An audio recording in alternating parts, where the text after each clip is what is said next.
Assalamualaikum warahmatullahi wabarakatuh.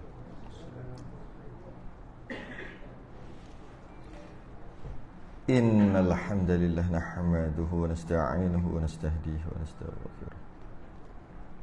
Wa na'udzu billahi min shururi anfusina wa min sayyiati a'malina. Man yahdihillahu fala mudilla lahu wa man yudlil fala hadiya lahu. Asyhadu an la ilaha illallah wahdahu لا شريك له وأشهد أن سيدنا محمدا عبده ورسوله. اللهم صل وسلم وبارك على سيدنا محمد الفاتح لما أغلق والخاتم لما سبق ناصر الحق بالحق والهدي إلى صراطك المستقيم.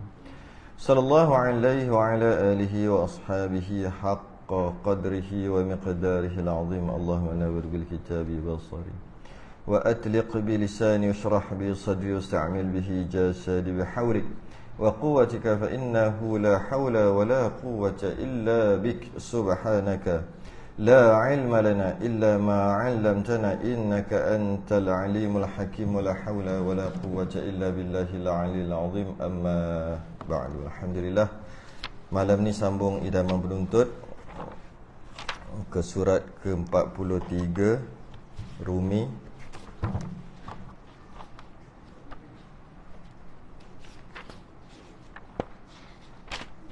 Jawi 85, Jawi 85, Rumi 43. Qala al-mu'allif rahimahullahu ta'ala wa nafa'ana wa iyyakum bi 'ulumihi fid darain amin ya rabbal alamin. Ketiga, makmum mengetahui akan pekerjaan imamnya. Makmum tahu imam duk buat apa. Yang kita dalam bahas bab syarat sah mengikut imam ataupun syarat sah qudwah. Bila kita niat makmuman,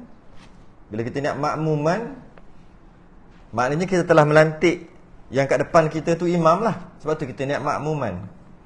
Bila kita niat makmuman, maknanya kita ni pengikut, yang duduk depan tu orang yang diikuti, imam. Yang kita adalah pengikut. Jadi, bila kita dah niat makmuman sebagai pengikut, sebagai makmum, mesti patuhi 12 perkara. Kalau tidak, batal sembahyang dia. 12. Yang pertama kita dah bahas sembahyang sebelum ni, iaitu sembahyang imam dan sembahyang makmum mesti sama jenis. Dalam kitab kita kata sejajar, sama jenis. Yang kedua, mestilah makmum tadi ikut imam. Dah nama niat makmuman, mestilah dia pengikut, dia ikut imam lah. Itu yang kedua kan. Maknanya imam buat, makmum buat, imam buat, makmum buat. Dia tak boleh lawan. Itu syarat yang kedua. Masuk syarat yang ketiga pula malam ni. Syarat yang ketiga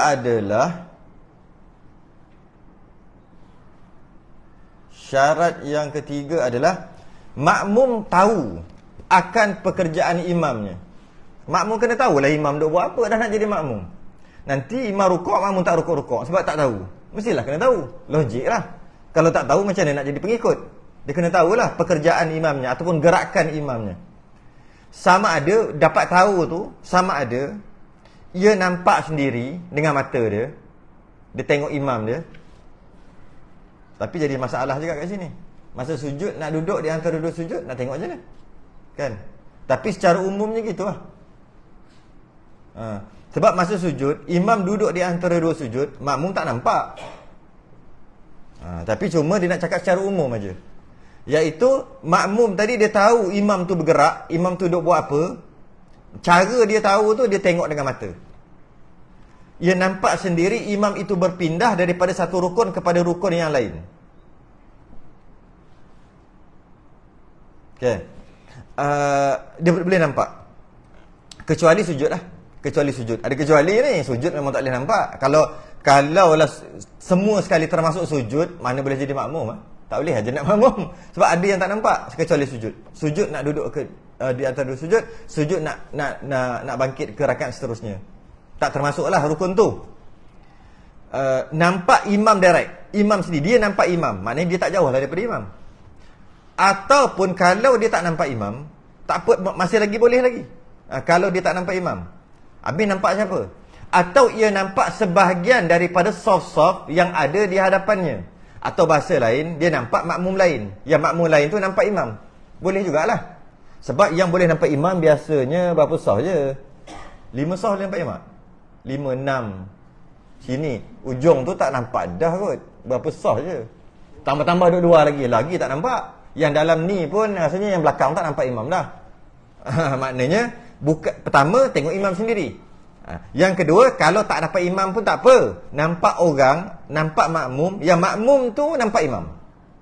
Okay. Istilah dia panggil rabitah, perantara. Okay. Tapi dalam kitab kita dia kata nampak sebahagian daripada soft-soft yang ada di hadapannya. Itulah maksud dia. Makmum, yang makmum tu ikut imam. Nampak makmum lain. Atau itu dengan cara melihat. Boleh juga dengan cara mendengar. Atau mendengar suara imam walaupun tak nampak. Ini yang duduk luar. Nasib baik nasib baik. Nasib baik. Atau kalau dan tak sah main kat luar tu. Dia kata hendaklah melihat imam atau melihat makmum yang melihat imam dan mendengar. Kalau ada dan, maka orang kat luar semua tak sah. Sebab dia hanya mendengar, dia tak melihat. Tapi ni bukan dan, atau. Bila atau boleh lah mana-mana satu. Atau mendengar suara imam pun boleh. Mendengar suara imam walaupun tak nampak imam. Mendengar suara imam walaupun tak nampak imam. Atau suara mubaligh. Mubaligh ni baligh lah, baligh. Dia tu dah baligh dah. Dah baligh dah budak ni, dah baligh dah. Baligh tu maksudnya sampai umur. Baligh-baligh ni sampai. Mubaligh ni penyampai. Penyampai. Penyampai apa? Penyampai suara imam lah. Biasa kat Mekah je ada. Kita ada, pernah dengar kat Malaysia ni? Yang Sami Allahu liman hamidah, Rabbana walakal hamd. Ada kat Malaysia? Ada? Tak pernah dengar lagi. Sebab apa? Sebenarnya kat Mekah pun tak perlu ada dah sebenarnya. Tak tahulah kenapa diorang buat juga. Sebab tujuan mubaligh nak menyampaikan suara imam. Imam ni suara slow aja. Jadi kalau lah sampai banyak sangat ramai sangat makmum yang belakang-belakang, dia tak dengar. Jadi suara mubaligh ni yang menyampaikan. Sekarang kan dah ada speaker mic apa semua. Dah ada dah. Kenapa lagi perlu kepada mubaligh tu? Sebab speaker tu telah mengganti. Mic dan speaker telah mengganti mubaligh. Tapi ada juga tak adalah batal apa. Cuma pelik lah. Kalau kita mengaji, mubaligh tujuannya menyampaikan suara imam yang mana makmum yang kat belakang-belakang tak dengar. Itu tujuan dia. Kerana hukum asalnya makruh. Mubaligh ni hukum asal makruh. Oleh kerana masyaqqah perlu sangat nak menyampaikan suara imam, nanti huru-hara makmum kat belakang tak dengar, maka dia harus jadi boleh. Asalnya makruh. Jadi boleh. Sekarang dah ada speaker, kenapa ada lagi? Dia jadi macam tradisi. Tapi tak adalah sampai batal ke berdosa ke apa, tak adalah. Kan? Mubaligh. Jadi maknanya kita dapat faham penyampai suara mubaligh tu. Mubaligh juga boleh. Sedangkan dia tak dengar imam, dia dengar orang lain, yang orang lain tu dia kuatkan suara yang mana dia tu dengar imam. Dia tu melihat imam, boleh juga. Dia sebenarnya sama je dengan tadi. Tadi dari segi pandangan, kita wajib nampak imam untuk ikut. Kalau tak nampak imam pun tak apa. Nampak orang lain, makmum lain, yang makmum lain tu nampak imam, kita nampak dia, sama juga. Kita sepatutnya dengar suara imam. Kalau tak dengar suara imam pun tak apa. Kita dengarlah suara orang lain, yang orang lain tu dengar suara imam. Dia sama je. Bezanya dia tadi melihat, yang ni mendengar. Atau seumpamanya. Seumpamanya tu apa? Seumpama tu sekarang lah. Sekarang lah baru ada. Dulu tak ada seumpama ni. Mic dengan speaker. Ni lah seumpama. Mubaligh tu suara orang. Mic dengan speaker ni, itu bukan suara orang. Yelah suara orang, tapi dia bukan orang yang bercakap. Itu speaker tu. Speaker tu yang bercakap. Kita kata gitulah. Boleh seumpama. Macam tu juga dengan live. Boleh juga. Maksudnya TV. Bukan TV tak kena. TV dia ada delay kan, berapa saat atau berapa minit kan. Bukan TV. TV tapi yang ada kamera, Terus boleh nampak TV kat belakang. Dalam keadaan tak ada pun delay. Kalau ada delay, tak boleh. Macam TV yang kita tengok, dia bukan live sebenarnya. Dia ada berapa saat tak? Ke minit? 4 minit lah. Dia selak 4 minit ke saat. Adalah dia punya jarak tu yang penting. Maestro lagi ya. Okey. Walaupun dia kata live, sebenarnya dia ada.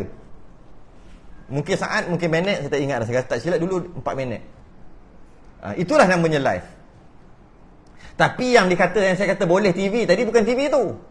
TV yang dia pasang kamera, lepas tu sambung wire, ada TV kat belakang, dia right. Kita gerak, sana bergerak. Gerak. Bukan kita gerak, sana tak gerak lagi, kat TV tak gerak lagi. Baru gerak. Bukan. Kita gerak. Itulah. Macam sound tadi, sama je dengan speaker. Tukar je mic, speaker dengan TV. Tukar je. Mic, imam takbir, Allahu Akbar. Teruskan bunyi kat speaker Allahu Akbar. Bukannya Allahu Akbar, tak bunyi lagi. Allah baru. Itu bukan live. Sama juga gambar. Dari segi gambar, TV, imam gerak, gambar tu bergerak. Ataupun TV tu terus bergerak.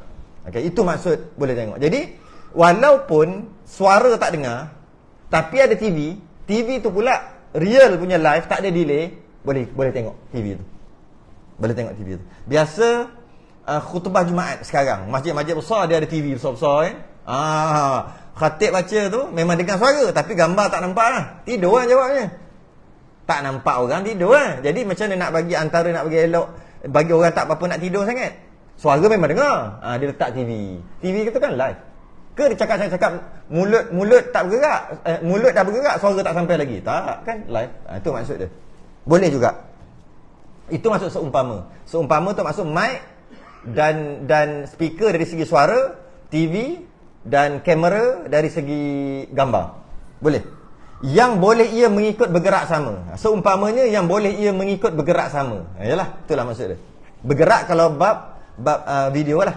Bab visual bergerak. Okey? Habis. Jadi yang ketiga ni sebenarnya ada kena mengena dengan yang keempat ke tak ada? Tak ada yang kena. Jadi yang syarat yang ketiga untuk jadi makmum ataupun syarat sah untuk ikut imam, syarat yang ketiga adalah makmum tu kena tahulah imam duk bergerak. Memang logik lah. Kalau tak tahu imam gerak, macam mana nak ikut? Memang logik pun. Okey, habis. Selesai. Seterusnya.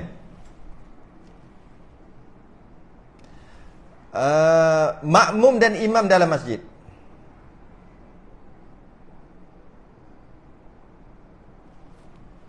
Makmum dan imam dalam masjid.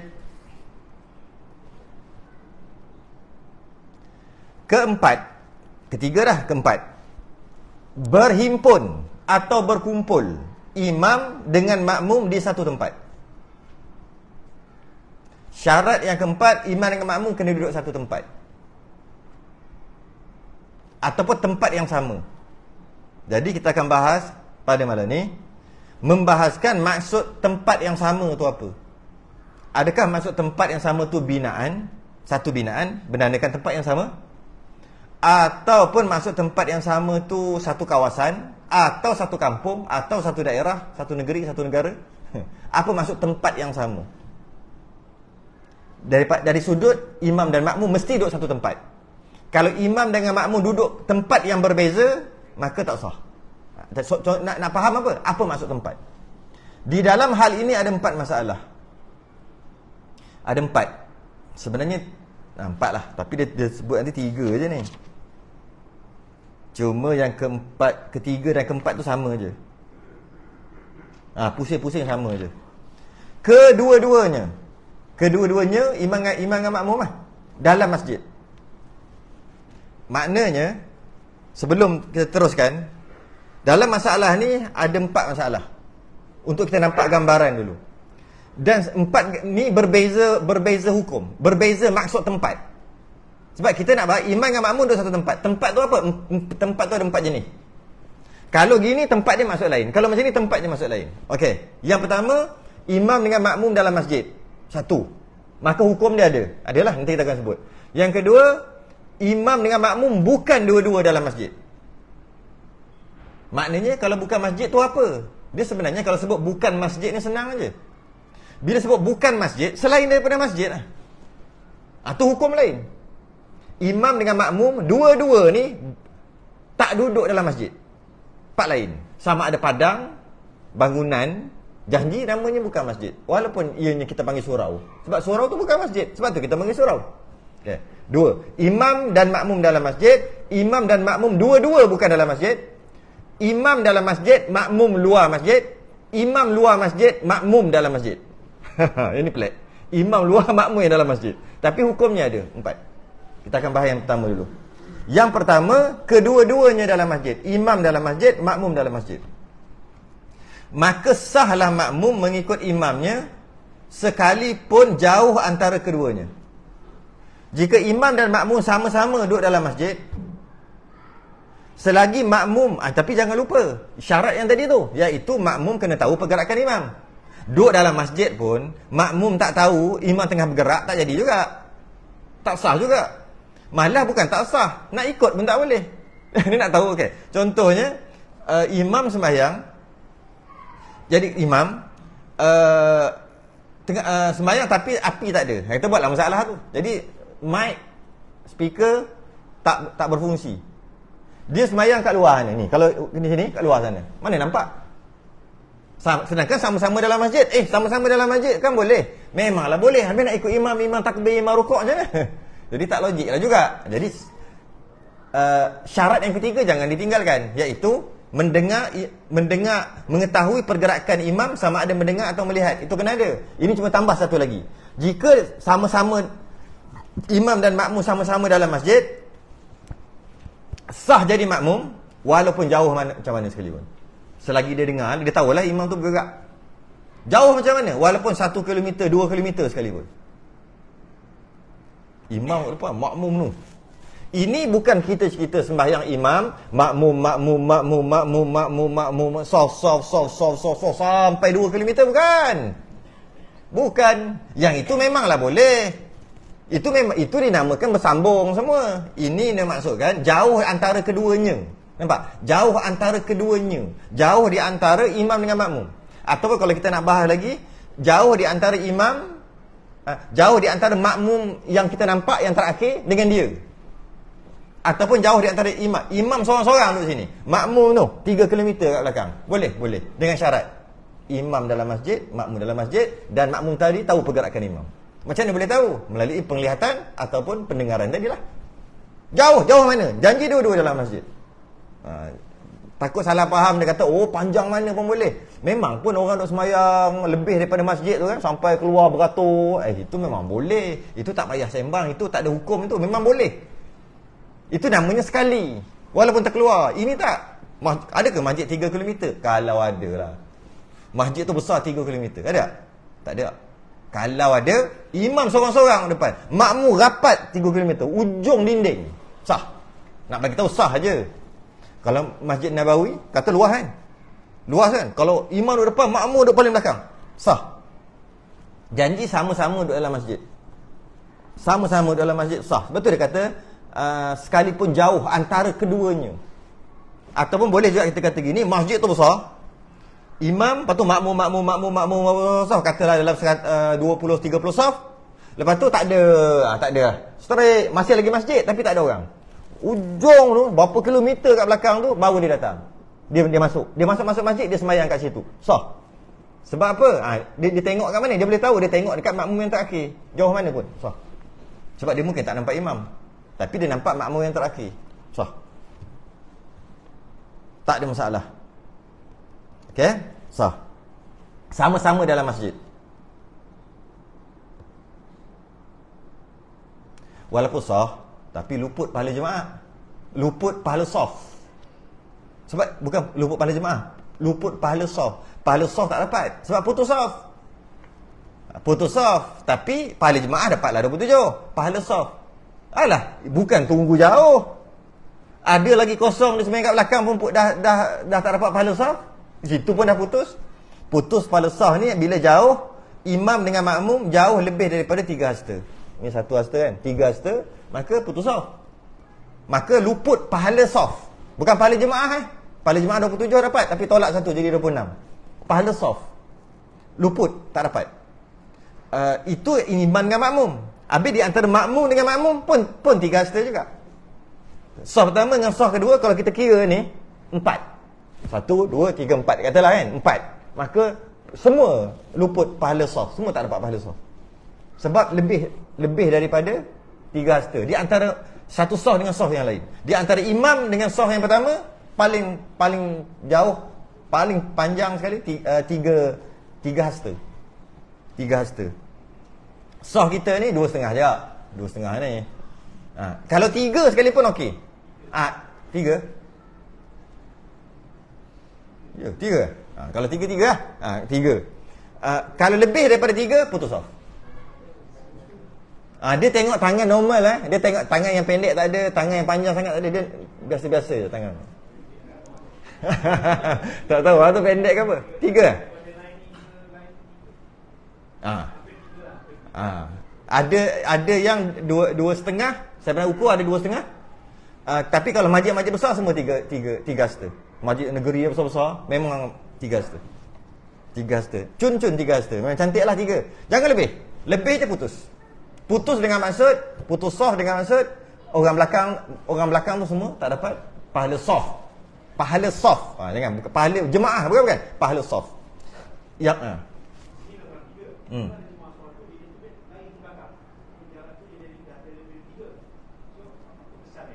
Orang yang ke belakang tu aja yang akan hilang pahala saf. Orang seorang tu aja yang hilang pahala saf. Maknanya dia telah putus saf lah, hilang pahala saf. Tapi kena ingat juga, jadi orang yang sebelah dia, bila dia putus saf daripada depan ke belakang, daripada kiri kanan putus tak? Putus jugalah, atas bawah kiri kanan putus.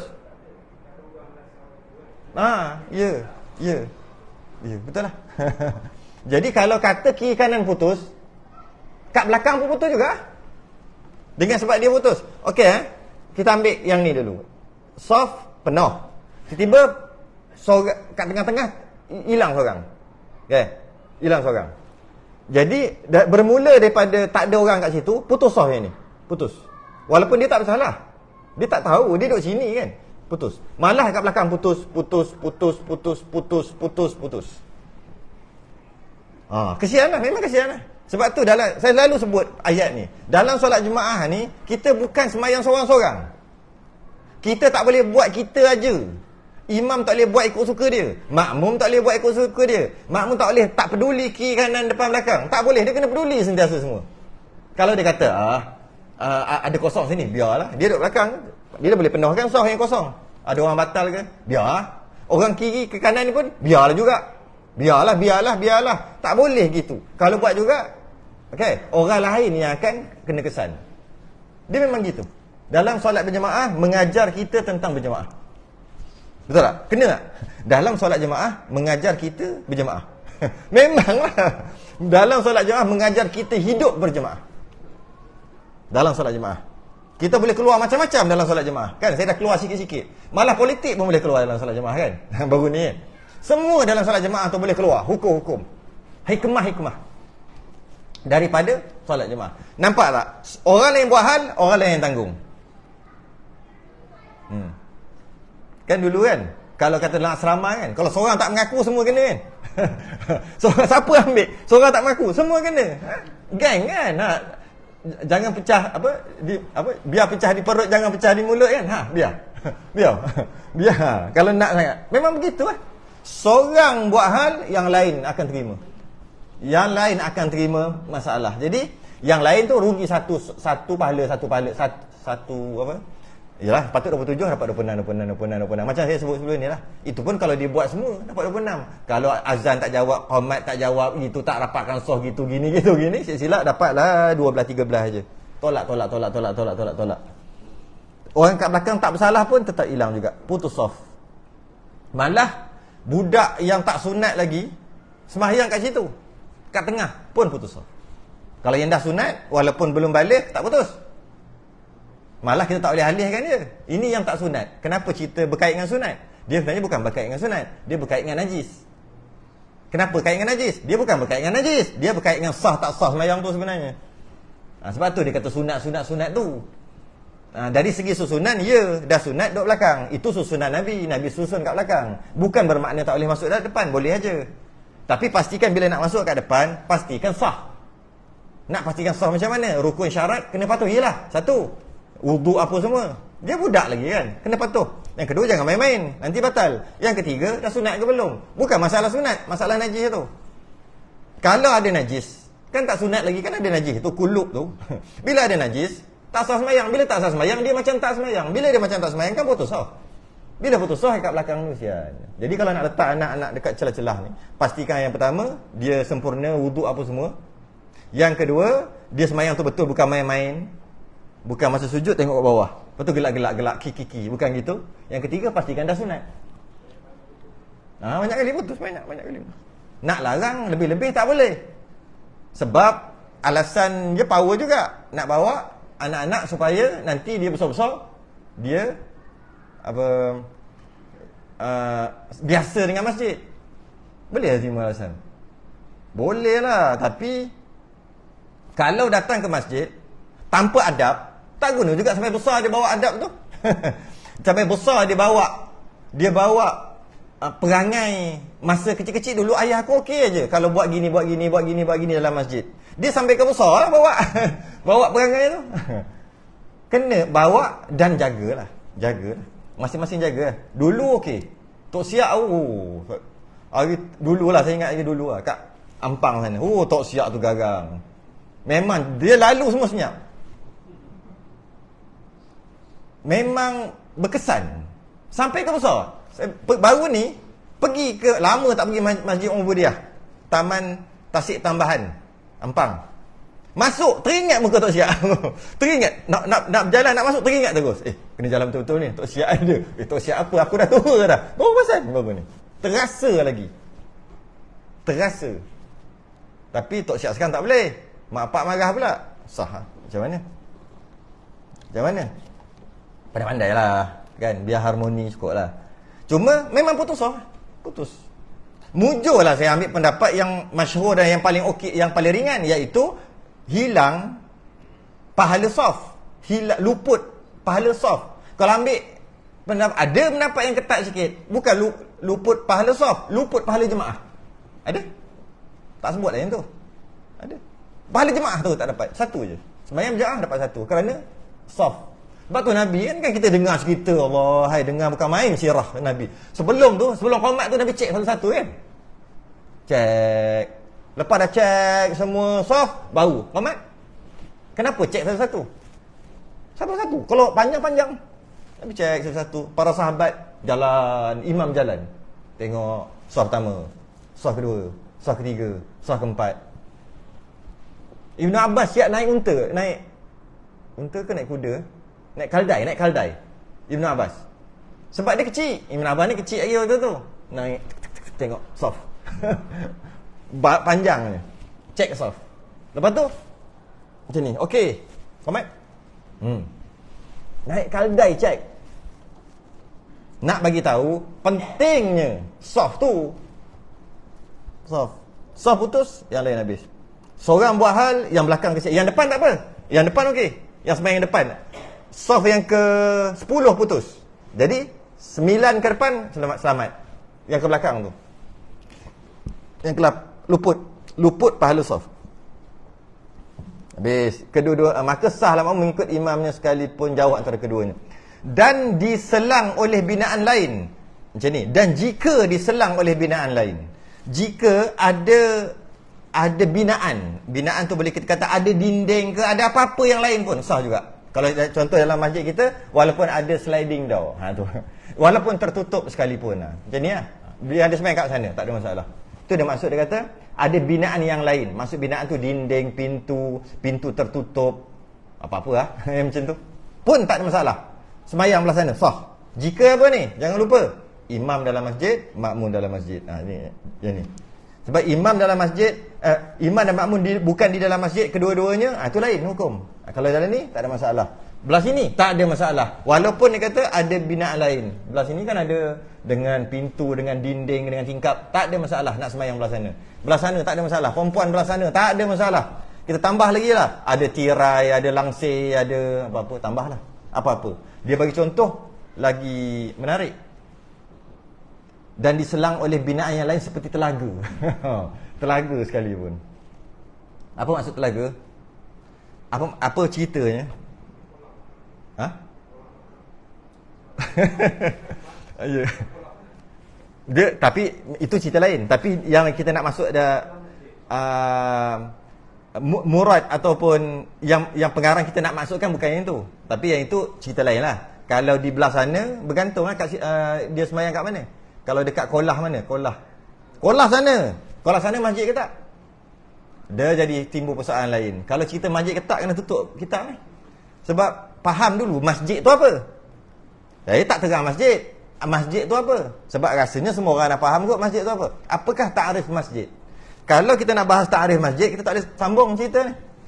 Tapi kalau tak faham masjid tu apa, tak guna juga cerita ni. Masjid tu apa? Sebab tu kata kalau di kat sana kan jalan, lepas tu ada kolah, lepas tu ada toilet belah sini kan. Toilet belah sini. Soalannya, kolah tu, dekat kolah, area kolah tu, masjid tak? Kena tentukan dulu itu masjid ataupun tidak. Bukan masjid Melayu tau. Masjid Melayu pun toilet pun kita panggil masjid Melayu. Sakit perut. Begok. Begok mana begok saja. Salah odeng. Datang masjid nak begok Dia kata nak pergi masjid, buang air dekat masjid. Dalam masjid haram ada najis. Itu dia panggil masjid Melayu. Tak apalah nak sebut. Itu masjid Melayu, bukan masjid dalam erti kata, takrif, definisi Melayu. Itu masjid Melayu. Masjid syarak bukan. Sebab toilet, jamban haram buat dalam masjid. Tapi masjid mana ni? Bukan masjid Melayu. Masjid syarak. Tak boleh. Najis tak boleh ada dalam masjid. Masjid adalah satu binaan ataupun tempat, tanah, lapangan atau binaan. Dia tak semestinya binaan. Lapangan atau binaan, mana-manalah. Masjid adalah lapangan, tanah lapang atau binaan, bangunan, binaan yang diwakafkan untuk jadi masjid. Yang diwakafkan untuk solat di situ. Diwakafkan. Sebab masjid mesti tanah wakaf. Masjid tanah wakaf. Automatik. Bila sebut masjid, wakaf masjid. Dia mesti gitu. Dia tak boleh masjid tapi tak wakaf, tak boleh. Kalau dia kata masjid ni tapi tanah tu tak nak wakaf, tak boleh jadi. Bila sebut masjid, dia mesti wakaf. Sebab tu kita panggil masjid ni rumah Allah. Sebab kalau tak wakaf, kita tak boleh panggil rumah Allah. Kena panggil tuan dia lah, tuan dia punya. Siapa punya ni? Kan? Siapa punya? Kena panggil tuan tu. Sebab tu kita panggil wakaf. Wakaf tu apa? Wakaf tu berhenti. Kan? Wasal. Sambung. Dalam sembahyang, dalam Quran, wakaf berhenti kan? Wakaf tu berhenti. Kalau dalam simbol dalam Quran, dia tulis, selain daripada nombor-nombor tu kan? Qaf, lepas tu ada lam, lepas tu ya tarik. Gitu kan? Perasan tak? Qaf, lam, tarik ya. Maksudnya waqaf aula. Waqaf lebih baik, berhenti lebih baik. Waqaf tu berhenti. Kalau wasal, waw dalam Quran ni, sad, lepas tu lam, lepas tu tarik dekat belakang. Maksudnya wasal aula, sambung lebih baik. Okay. Waqaf ni maksud berhenti. Jadi bila satu binaan, satu lapangan tanah ada owner dia punya. Ada orang, ada owner, dia punya. Bila dia punya, maka kita nisbahkan tanah tu tanah dia. Tanah dia. Kita tak boleh katalah rumah Allah rumah Allah tak boleh. Kita buat binaan. Kita tak bolehlah kata rumah Allah sebab ada owner. Ada tuan. Macam mana kita nak letak, macam mana kita nak letak jadi rumah Allah? Kita kena buang tuan dia dulu. Iaitu kita tuan tanah kan? Kita kan tuan bangunan. Maka kita pun kata apa? Aku berhentikan milik bangunan ini, tanah ini. Aku berhentikan milik. Aku tak nak milik dah. Aku ataupun aku bagi kat Allah. Mudah tu bahasa kiasan. Aku berhentikan milik ni. Aku punya milik tapi aku berhentikan. Bukan milik aku lagi, milik Allah. Jadi baru dipanggil rumah Allah. Itu yang kita panggil masjid.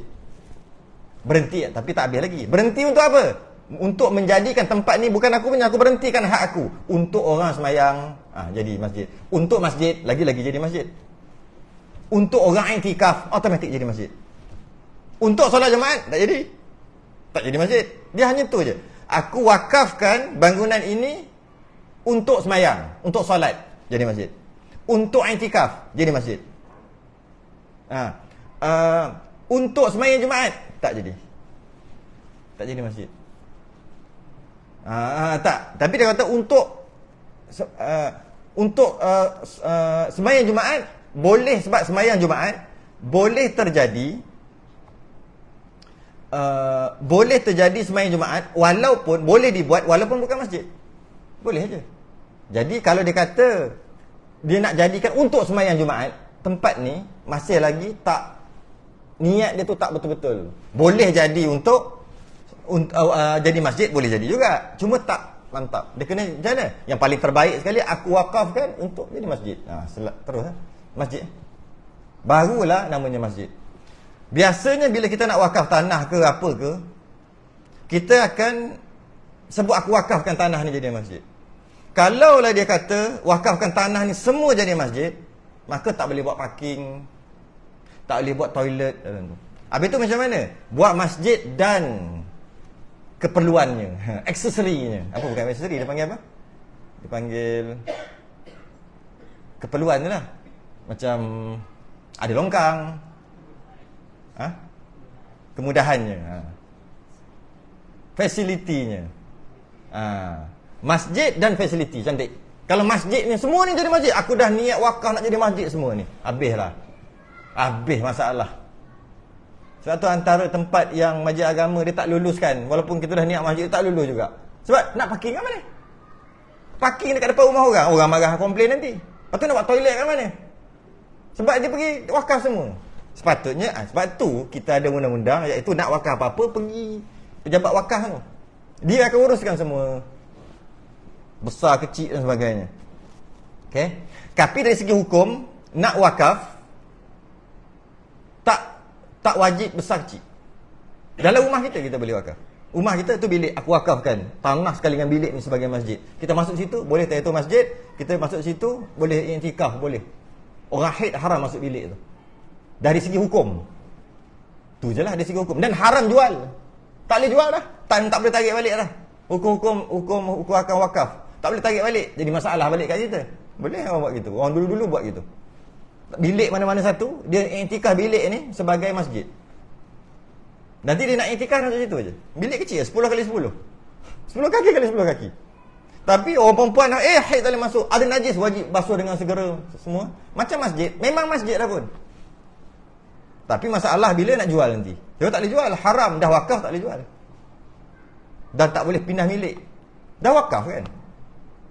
Sebab tu orang marah-marah bila runtuhkan masjid. Tu lah. Tu dulu, orang dulu lah. Dia jadi masalah bila nak jual nanti. Anak-anak tak tahu. Anak-anak jual. Allah, berdosa berlapis-lapis. Sebab tu akhir sekali ada satu undang-undang jabatan wakaf tu. Pergi kat wakaf, dia uruskan semua. Malah kadang-kadang dah wakaf dah pun. Macam mana tah wakaf dengan mulut ni lah. Tanpa dokumen ni hitam putih. Anak dia ada berlaku. Anak dia ambil balik. Ayah dah wakaf, anak ambil balik. Last kali penting juga jabatan tu. Asalnya tak ada. Penting juga. Sama macam kahwin lah. Sama juga. Mana ada kira kahwin nak ambil kebenaran tu, kebenaran ni. Janji cukup syarat rukun kahwin 5 tu sah lah. Tapi tiba-tiba lepas cerai dah berapa kali dah cerai. Talak apa ni? Tak tahu apa kan yang masalah. Kalau ada rekod kan, rekod dah 3 kali calak ni, tak boleh lah ni. Tak boleh lah ni. Nak kena dia kena kahwin dengan orang lain. Cari lah Cina buta tak Cina buta apa pun. Ada. Saya tak ingat lah. Suami saya dah cerai dengan saya rasa 7 kali dah cerai. Contoh gitu. 3 ke 4. Jadi akhir sekali kahwin tak tentu, nasab dah tak tentu. Jadi ada jabatan. Asal tak ada gitu pun. Jabatan tu baguslah juga. Adalah bagusnya. Diselangi oleh binaan yang lain seperti telaga. Kenapa dia bagi contoh telaga? Contohnya gini. Dia nak bagi contoh. Contoh dulu. Tapi kita tengok, para ulama walaupun dia bagi contoh kelakar dulu, tapi zaman sekarang dia jadi masuk akal. Masa contoh dulu agak kelakar. Tak kelakar, ada telaga. Apa hal ada telaga? Contohnya kat tepi tu ada telaga. Bila telaga, imam duduk kat atas, makmum duduk dalam telaga. Dalam, duduk gali-gali telaga. Oh, nak naik, nak semayang jemaah. Nak naik masalah lah. Semayang dalam telaga je lah. Boleh? Boleh. Walaupun dia kata seperti telaga. Jadi imam duduk atas, makmum duduk dalam telaga. Itu yang mana ianya dalam masjid dalam masjid imam dalam masjid, makmum dalam masjid. Dua-dua dalam masjid sekarang punya macam mana? Imam duduk tingkat 1, makmum duduk imam duduk tingkat 10, makmum duduk tingkat ground floor. Boleh? Boleh. Tapi dengan syarat semua tu masjid. Ada ke masjid sampai 10 tingkat? Kalau okeylah, contoh yang logik sikit. Imam duduk tingkat 1, makmum duduk ground floor, tingkat bawah. Boleh? Boleh. Ataupun terbalik. Imam duduk tingkat bawah, makmum duduk tingkat atas. Dah buat lama ni, duk buat dah. Pernah terfikir tak kita? Macam mana hukum 2 tingkat? 3 tingkat? Makmum duduk atas, imam duduk bawah. Ulama dah fikir. Dia dah bagi contoh. Dia bagi contoh dah. Telaga, makmum duduk kat dalam, duduk bawah tingkat berapa pun. Jika masjid tu berlapis-lapis Tapi kalau bangunan tak boleh. Masjid tingkat 5. Sebab ada bangunan, mungkin kat Malaysia saya tak tahu ada ke tidak. Luar negara memang ada. Dalam banyak-banyak tingkat tu, dia hanya buat tingkat 5 je masjid. Yang lain bukan masjid. Shopping komplek ke apa ke. Imam sembahyang kat masjid tu, makmum sembahyang kat bawah tu tak boleh. Makmum sembahyang kat atas tu tak boleh. Sebab hanya tingkat 5 je masjid. Yang kita kata ni imam dengan makmum semua tu dalam masjid tu bertingkat-tingkat. Walaupun ianya makmum tu dalam tanah sekalipun. Dalam tanah. Dalam tanah kalau ada bilik bawah tanah ke apa, imam duduk kat atas, makmum duduk kat dalam tanah. Boleh. Dengan syarat kawasan itu adalah masjid. Ianya adalah masjid. Dan dia bagi contoh menara. Menara ni yang kita duk amal lah ni. Imam duduk dekat ground floor, makmum duduk tingkat pertama, tingkat kedua, tingkat ketiga, tingkat 4. Dia bagi contoh menara. Kelakar. Ada menara kat situ. Dia tengah repair speaker rosak ke apa. Tiba imam sembahyang kat bawah, dia boleh ikut kat atas. Boleh. Dengan syarat imam dengan makmum sama-sama dalam masjid. Masjid tu apa? Masjid tu dengan takrif tadi.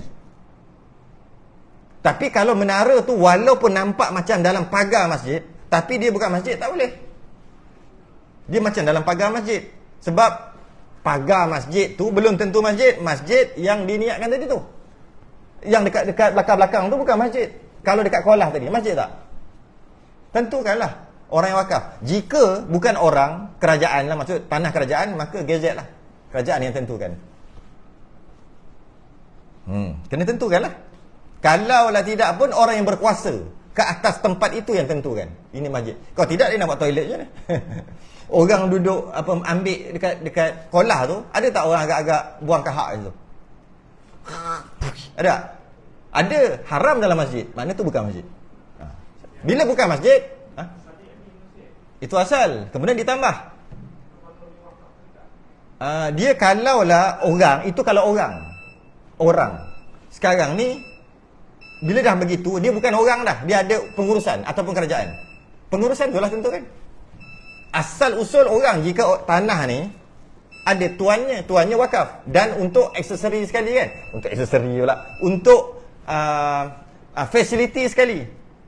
Semua fasiliti sekali. Dan ditentukan oleh orang yang menguruskan tanah. Jadi bila dia tambah, dia boleh tambah. Ini masjid. Boleh. Kita sambung lagi nanti. Tak cukup lagi. Sekejap lagi lah. Mana? Mana je? Okay? Boleh. Tak apa. Biar dia.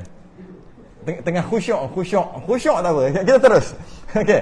Jadi kalaulah menara dekat atas, menara tu tinggi sekalipun, pastikan kat mana. Kalau macam menara tu termasuk dalam masjid, maka tak ada masalah.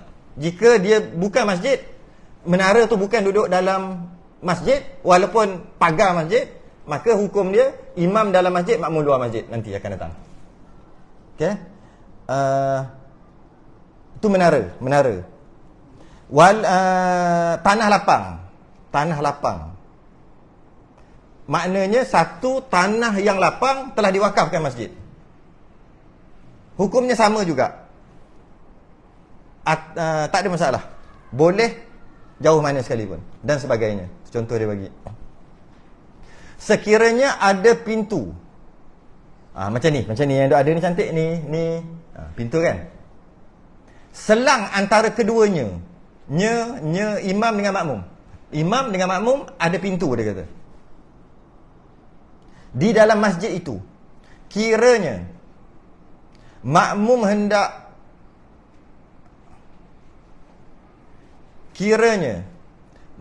hendak lalu, boleh ia pergi kepada imam.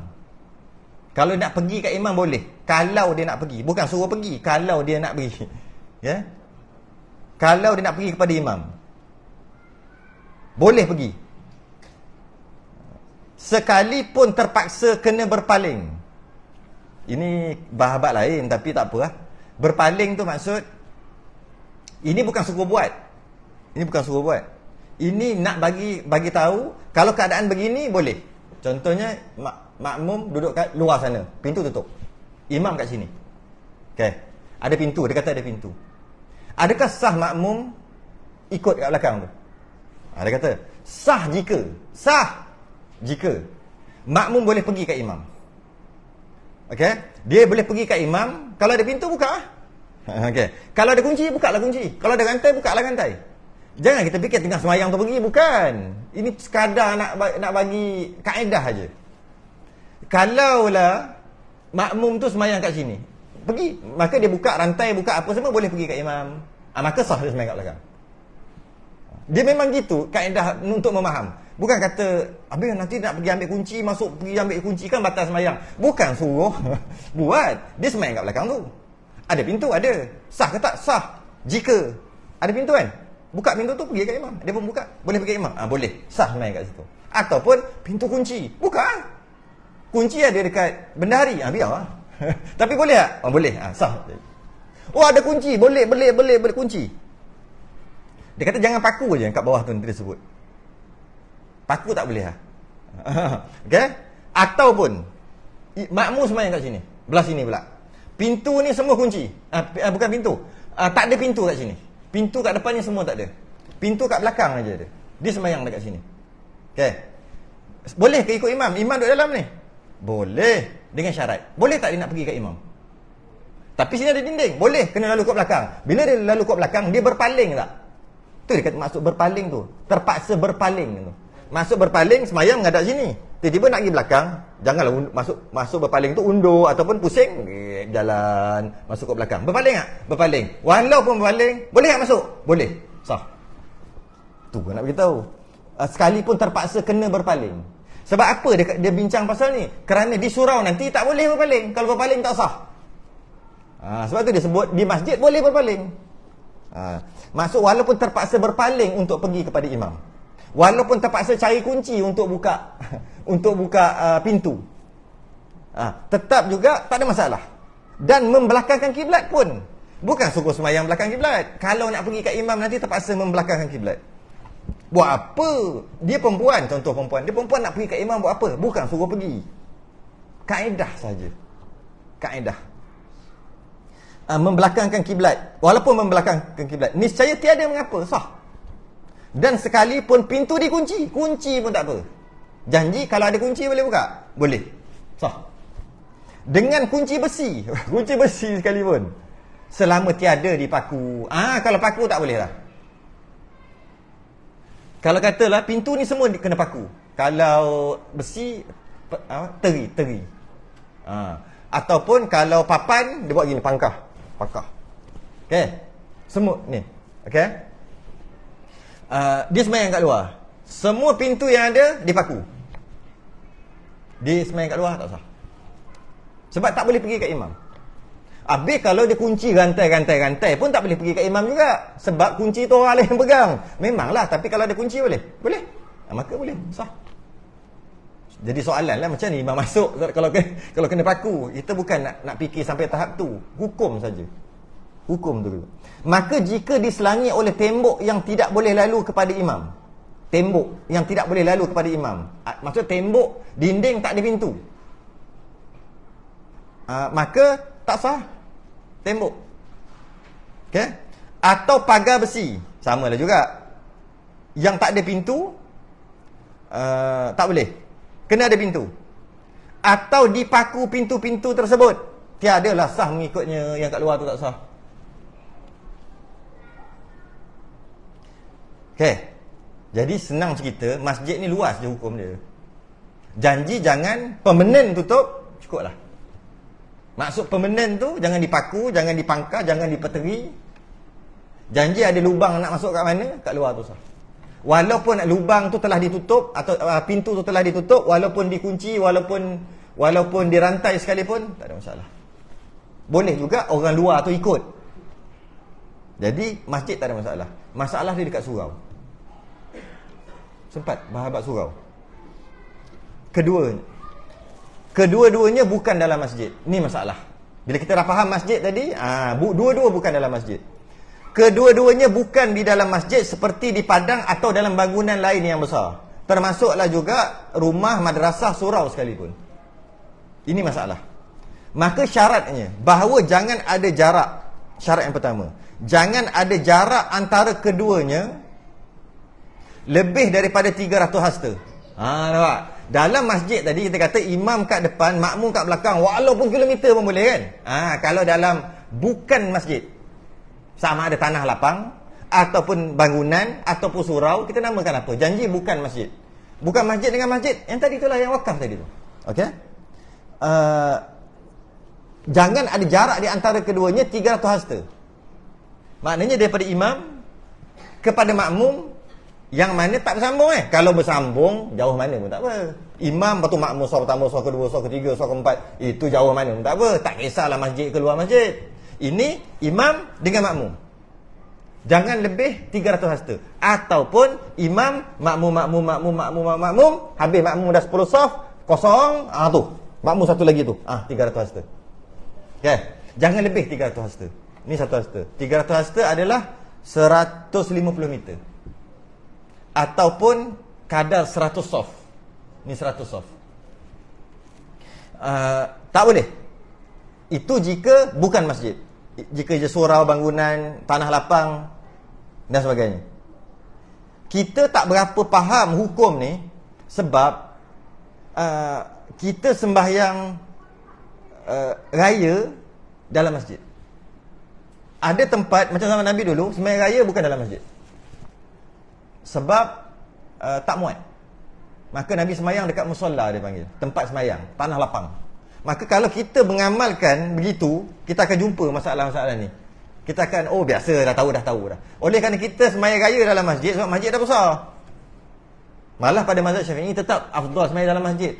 Walaupun Nabi dulu buat dekat luar. Ada mazhab Hanbali sunat semayang kat luar juga. Mazhab Syafi'i tak, semayang dalam masjid afdal. Sebab masjid besar.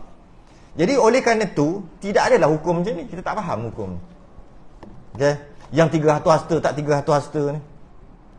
Jangan ada jarak di antara imam dan makmum 300 hasta. Jika ada, tak sah yang duduk 300 hasta ke atas. Atau antara tiap-tiap saf. Atau antara tiap-tiap dua saf. Antara saf dengan saf, yang tadi tu lah. Antara saf dengan saf jangan lebih 300 hasta. Jauh Habis kalau masjid boleh, tapi luput pahala jemaah, luput pahala saf. Tapi boleh. Walaupun saf pertama, saf kedua tu 300 hasta, 150 meter. Saf yang kedua boleh? Boleh saf jika sama-sama dalam masjid. Kalaulah bukan dalam masjid, kalau bukan dalam masjid, tak boleh lebih 300 hasta. Tak boleh. Okey. Atau antara dia yang mengikut makmum dengan dua orang makmum yang berdiri di belakang kiri kanan imam, termasuk kat tepi ni. Kalau dalam masjid, makmum seorang, lepas tu belah kiri sana 300 hasta, 400 hasta, seorang lagi sah. Tapi sama juga putus sah, tapi sah dalam masjid. Tapi kalau bukan masjid, ni makmum, lepas tu makmum seorang lagi tu 305 hasta ke sana, makmum yang sana tak sah. Tu maksud dia. Memang tak jadi sekarang ni. Cuma itulah hukum dia.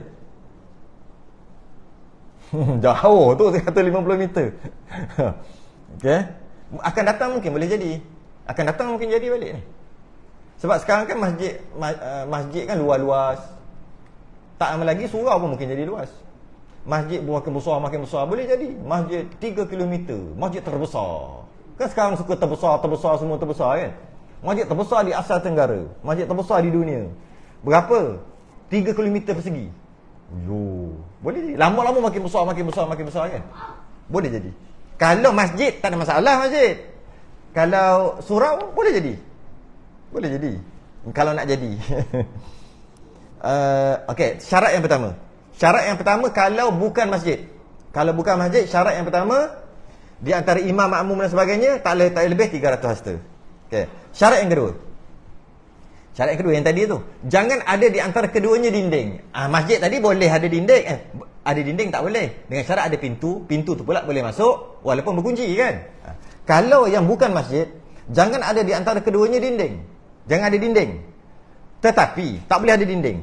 Tetapi sekiranya dinding itu ada pintu terbuka. Berhenti kat situ dulu. Boleh. Jadi maknanya kalau ini surau, nak semayang kat belakang tu, pintu mesti terbuka.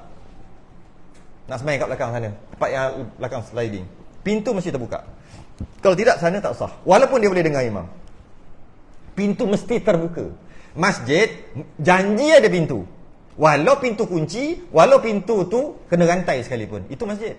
Janji ada pintu, janji boleh lalu. Walaupun ketika itu tak boleh lalu.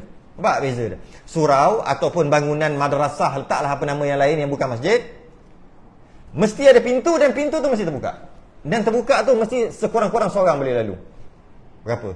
1 hasta lah kot. Lebih kurang satu hasta. Sekurang-kurang. Masalah dekat orang perempuan lah nanti. Mas surau. Memang masalah besar tu. Masalah bukan masalah kecil, masalah besar. Lebih-lebih lagi kalau surau-surau baru, tempat lelaki semayang, sebelah ni tempat perempuan. Ada dinding, betul ada perempuan belah sini. Dia masuk ke mana? Dia masuk ke belakang. Dia masuk ke belakang, betul ada tingkap. Ada tingkat-tingkat sikit. Tapi dia masuk ke belakang. Dia semayang kat sana, tak usah. Sebab nak pergi kat imam macam mana? Itu syarat seterusnya. Itu syarat seterusnya. Tak boleh. Dia kena mesti ada pintu dan pintu tu mesti terbuka. Bukan itu saja. Bukan itu saja. Dia yang kes tadi, dia mesti boleh pergi kepada imam tapi tak boleh berpaling. Jadi kalaulah katalah sini perempuan, belah sana perempuan, ada dinding. Dinding penuh. Lepas tu ada tingkat. Nak masuk ke belakang. Perempuan semayang kat sana. Tak kisahlah perempuan ke lelaki, contoh perempuan lah. Semayang kat sana, tak sah. Sebab dia tak boleh pergi kat imam. Bolehlah ada pintu. Pintu tu terbuka lah. Macam mana dia nak pergi kat imam? Dia terpaksa berpaling. Bukan suruh pergi. Macam tadi kat Endah, dia terpaksa pusing atau dia terpaksa berundur. Untuk keluar sana, masuk ke sana, masuk ke sini. Baru boleh pergi kat imam. Maka tak sah semayang. Habis tu nak buat macam mana? Kena buat pintu kat sini. Pintu kat sini. Sebab dinding, buat pintu. Bila buat pintu, sah semayang perempuan kat sana? Tak sah juga. Habis macam mana? Kena buka pintu. Pintu ada tak cukup, tutup. Tutup tapi tak selak pun, tak kunci. Tak boleh, kena buka. Kena buka. Dan itu dia bagi contoh dinding. Sebenarnya bukan dinding. Walaupun tirai sekalipun. Walaupun tirai jarang sekalipun. Sebenarnya istilah asal dia panggil ha'il, iaitu hadangan. Jangan ada hadangan di antara makmum dengan imam. Jika makmum dan imam ni sama-sama duduk bukan dalam masjid. Sama-sama bukan dalam masjid. Bangunan, rumah, sama lah. Surau, sama lah. Bukan dalam masjid. Jadi pastikan orang perempuan tu, dia kena buka tirai, dia kena buka pintu, dan pintu tu mesti ada kat depan. Tak boleh kat belakang dia. Contoh kalau belah sini, belah sana orang nak semayang. Kata ni surau lah. Contoh ni surau. Sana. Pintu ni yang kat depan ni katalah tutup. Tutup kunci. Tutup lah, tutup. Pintu tu terbuka. Pintu ni terbuka. Orang yang semayang kat luar, sah ni tak sah, tak sah. 3, 4, 5. 5 sah kat luar tak sah. Kalau dia semayang. Sebab apa? Dia nak pergi dekat imam, dia terpaksa berundur kan, nak masuk pintu tu. Maka tak sah. Yang sah 7, 8, 9 ke belakang sah. Itu pun kalau buka pintu. Kalau tutup pintu, aircon. Nanti aircon keluar, tutup pintu, semua tak sah kat luar. Kalau surau kalau surau. Semua tak sah. Saya perhati kat Kuantan ni ada beberapa tempat surau. Dah tegur dah. Ada satu tempat tu kat Baluk Perdana. Baru naik. Dengan cerita nak upgrade jadi masjid tapi belum lagi. Tengah buat permohonan. Siap, bau lagi. Cat tu bau lagi. Lepas kita tegur 2-3 hari je pecah dah. Uduhlah balik dah pecah. Tak lama tu siap. Pecah kena pecah. Pecah. Sebab tak dapat lagi, tak jadi masjid lagi, dah jadi masjid lain lah. Tak dapat lagi kan. Hati-hati kat situ lah. Orang perempuan kesian lah. Pertama, orang perempuan tuntutan dia untuk solat jemaah tak sekuat orang lelaki. Boleh lah nak solat jemaah, tapi tuntutan tu dekat orang lelaki untuk solat jemaah malah ianya fardu kifayah. Dia perempuan datang juga, baguslah. Tiba-tiba tak sah. Allah. Sian lah. Dah lah tuntutan dia tak kuat mana. Boleh aja, Nabi tak bagi larang. Jangan kamu larang perempuan-perempuan untuk datang masjid, untuk datang tempat sembahyang, untuk sembahyang. Tiba-tiba datang tak sah pula. Sebaik kalau masjid tak ada masalah, masjid langsung tak ada masalah. Perempuan aja, belah perempuan bagi surau jaga-jaga kat situ. Dan ada orang yang sembahyang jauh lagi. Dan ada orang sembahyang dekat pintu itu, yang boleh diikutnya. Rabitah ni sahlah ia berimamkan imam yang di dalam dinding itu. Kalau katalah dia tak dengar imam, tak nampak imam. Surau ataupun madrasah ataupun rumah apa. Dia tak nampak imam. Dia duduk luar ni, dia tak nampak imam. Okey.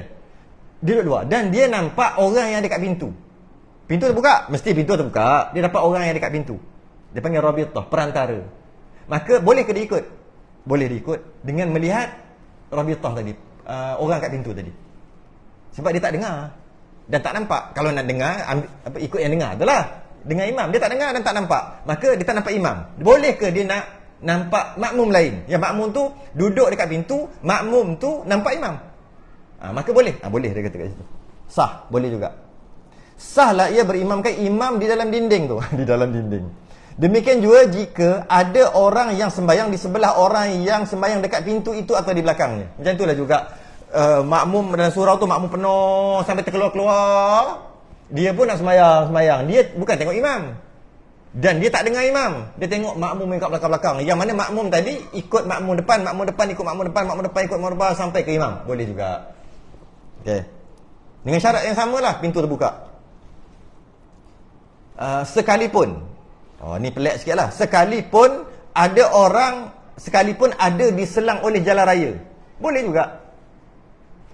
Katalah ni surau sembahyang, pintu terbuka sembahyang sampai keluar daripada gate. Lepas tu ada jalan raya kan. Lepas tu belah sana tu sembahyang belah sana, boleh? Belah tu, atas tu. Tak sebut tak kerti jalan apa, belah atas tu. Ada jalan raya orang tak sembahyang. Kalau orang sembahyang kat jalan raya tak ada masalah macam mana pun, tu bersambung. Ni tak bersambung ni. Cerita tak bersambung. Dia sembahyang belah jalan raya sana. Kat sini kereta lalu. Boleh. Dengan syarat dia nampak pada orang, yang orang tu nampak orang depan, orang nampak orang depan, akhir sekali lagi kat imam juga dalam keadaan pintu terbuka. Pintu terbuka tetap juga wajib. Pintu terbuka. Okey? Atau jalan raya atau sungai. Jalan raya yang dilalui oleh orang ramai atau diselangi oleh sungai yang terpaksa direnang jika hendak pergi mendapatkan imam. Pun tak ada masalah, ada sungai. Kalau nak pergi kat imam, maknanya dia sembahyang daripada surau tadi, sampai keluar, lepas tu ada sungai, lepas tu dia sembahyang seberang sungai. Boleh. Nak pergi kat imam kena berenang. Lepas tu boleh masuk, pintu terbuka sama juga. Habis dia tahu imam gerak macam mana? Dia tahu daripada makmum yang terakhir yang dia nampak tu lah, yang seberang. Boleh. Maknanya okey. Maknanya ini akan datang tak sempat Ini yang terjadi di sini pada ketika PKP hari itu. Imam dalam masjid, makmum di luar masjid. Lepas tu pula gate pintu kunci ataupun tutup. Ini akan datang. Tak sempat dah. Ini yang berlaku masa PKP kat sini depan tu. Penuh orang sembahyang kat luar tu. Boleh ke tak boleh? Baca lah, boleh tak boleh.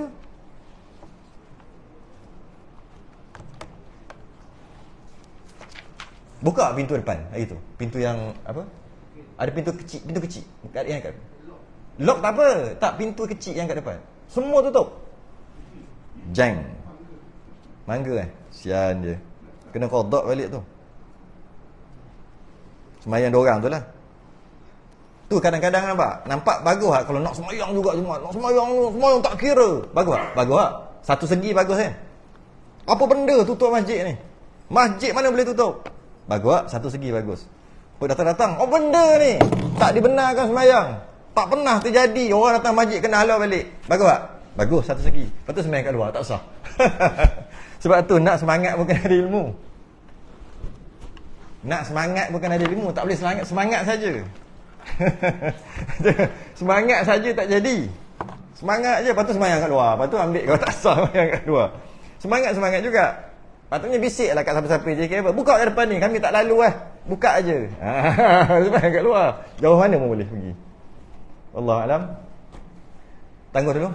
Lepas ni macam biasa ada kitab Kifayatul Muhtadi. Sambungan kitab Kifayatul Muhtadi 9.30. Kita sudah dengan tasbih kafarah dan salatu ala subhanakallahumma wa bihamdika asyhadu an la ilaha illa anta astaghfiruka wa atubu ilaik. Bismillahirrahmanirrahim. Assalamualaikum warahmatullahi wabarakatuh.